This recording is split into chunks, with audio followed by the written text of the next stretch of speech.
Então, gente, alguma dúvida em relação a essa estrutura do segundo e do terceiro parágrafos? O que vocês acharam sobre essa estrutura? É melhor para a gente construir o texto? Não, embola. Ou não, fica mais fácil? Digam para mim, ligam o microfone e a câmera e conversem comigo. Olha, na apresentação, Estou olhando. nesse modelo, nesse modelo fica, ele é fácil e não é, pois é, por exemplo, assim, para mim, vou dizer para mim assim, como dizer que é fácil, não é fácil para mim, porque eu posso acabar me confundindo, pensando que eu estou indo numa linha, porém estou embaralhando tudo, trocando, vamos botar o 1, 2, 3, 4 pontos aqui, trocando 4 pelo 2, o 3 pelo 1, 2 pelo 4, entendeu? Uhum. Mas olha, Maico, tudo isso é uma questão de prática, tá bom? É uma questão de prática mesmo. Eu vou mostrar para vocês aqui, eu estou detalhando o projeto de texto, mas eu vou mostrar para vocês aqui no final da aula um projeto de texto, como que vocês escrevem. Vocês vão fazer isso em todas as produções daqui para frente, tá bom? Eu vou cobrar de vocês o projeto de texto e em seguida vocês terão que me encaminhar o texto de vocês, entendeu? Todo o nosso texto, ele precisa ser organizado. Você, por exemplo, Maico, já se pegou numa situação de chegar no segundo parágrafo e não saber o que escrever? Sim. Pois é. Essa questão é porque você não planejou o seu texto. Esse projeto de texto é um planejamento. Você precisa planejar o que você vai escrever. É aquela questão, a gente só escreve aquilo que a gente sabe. E o que a gente sabe, a gente vai planejar, não é? Como é que eu, por exemplo, para eu estar aqui com vocês agora, eu preparei uma aula, eu planejei essa aula, ok? Que senão seria tudo embolado, eu não saberia o que iria dizer depois, não é? Mas como eu já planejei, isso fica mais fácil. E o projeto de texto vem para facilitar a nossa vida, não é? Você só vai começar a escrever o seu texto quando você já tiver ciência do que você vai colocar no segundo parágrafo e no terceiro parágrafo, e no quarto, e no primeiro, enfim. Tudo bem? Sim. Mais alguma pergunta, Larissa? Raíssa, Johnny, Maiara? Sobre Então, esse segundo eu e acho terceiro? que Pode falar. eu acho que a questão do texto é porque também quando eu estudava, eu gostava muito de produção de texto, né? Eu acho que é o que você falou, é só questão de entendimento mesmo. A linha que eu fazia era outra. Aí eu me adaptando com essa, começando a fazer, eu acho que a gente consegue se encaixar direitinho, consegue entender. Sim, sim. Ô, Larissa, você conhece o Sérgio, logicamente, né? Serjão? É, não é? Então, o Sérgio foi meu aluno ano passado. Ele começou escrevendo com 480 pontos. Ele tirou 860 na redação, fazendo o quê? Projeto de texto, organizando as ideias.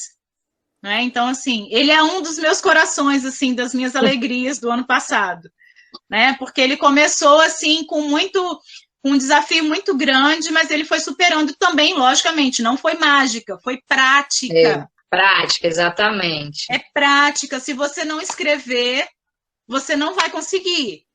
E é a questão da leitura também. Quando a gente começa a ler mais, a gente começa a entender mais de vários assuntos e na hora de passar para o papel, a gente consegue ter uma facilidade melhor também. Com certeza, sem dúvidas nenhuma.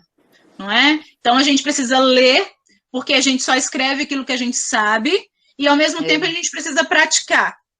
Não é mesmo? Posso seguir? Sim. Vamos lá.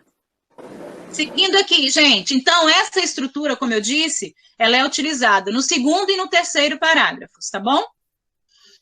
E aqui nós temos o final do texto, o quarto parágrafo. Como que ele se organiza?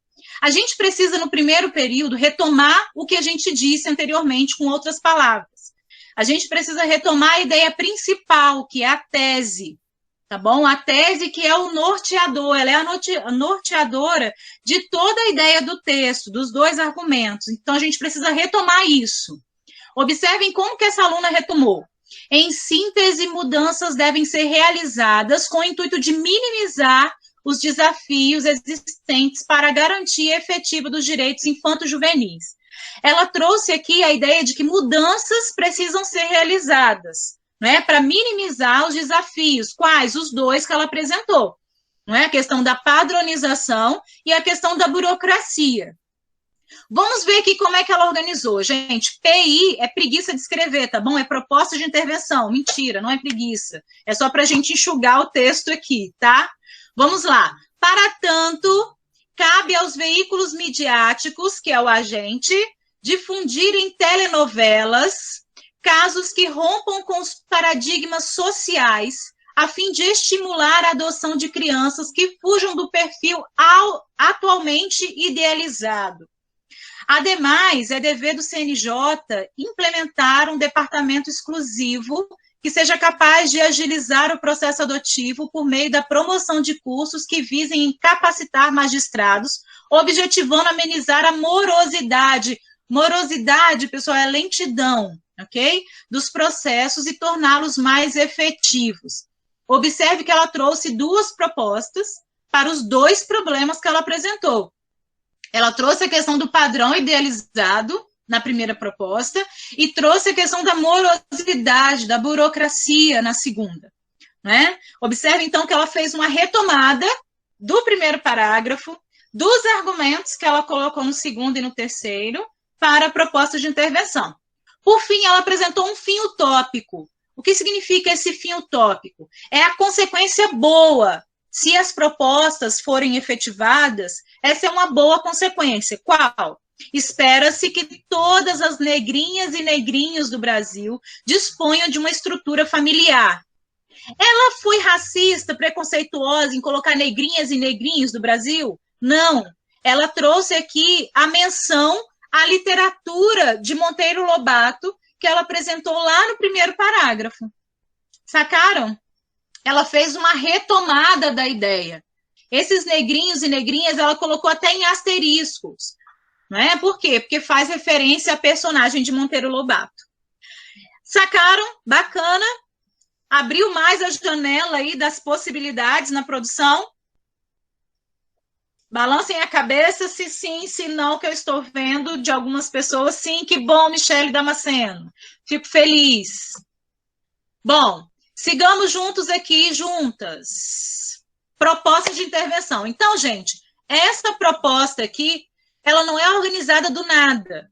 Ela tem um direcionamento, assim como o projeto de texto. E claro que a gente vai ter uma aula só sobre proposta de intervenção, não se preocupem. Teremos uma aula só sobre argumentação, uma aula só sobre escrita de tese, produção de tese, uma aula sobre contextos históricos com professor de história, com professor de sociologia, tá bom? Fiquem super tranquilos, teremos uma aula para cada competência, que são 5 competências. Então, voltando aqui, a proposta de intervenção. Nós temos o agente, que é quem faz, não é? Quem é que vai promover a ação, não é? Quem é que vai promover essa ação? O meio, por meio de quê? Qual é o modo que esse agente vai promover a ação? A finalidade, que é para quê que esse agente vai fazer, né, a ação, por meio de quem, qual é a finalidade?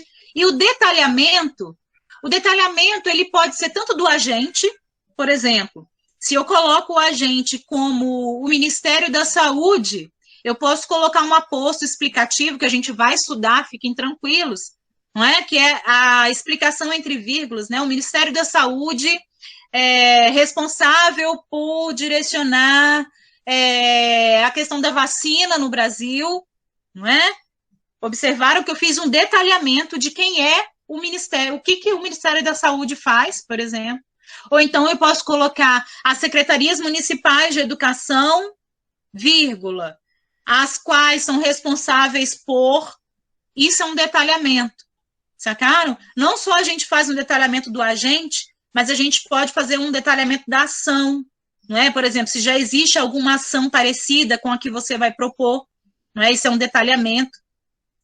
Para cada elemento desse, nós temos uma nota. Como que você consegue 200 pontos, que é o ponto da conclusão, não é? Cada competência tem 200 pontos.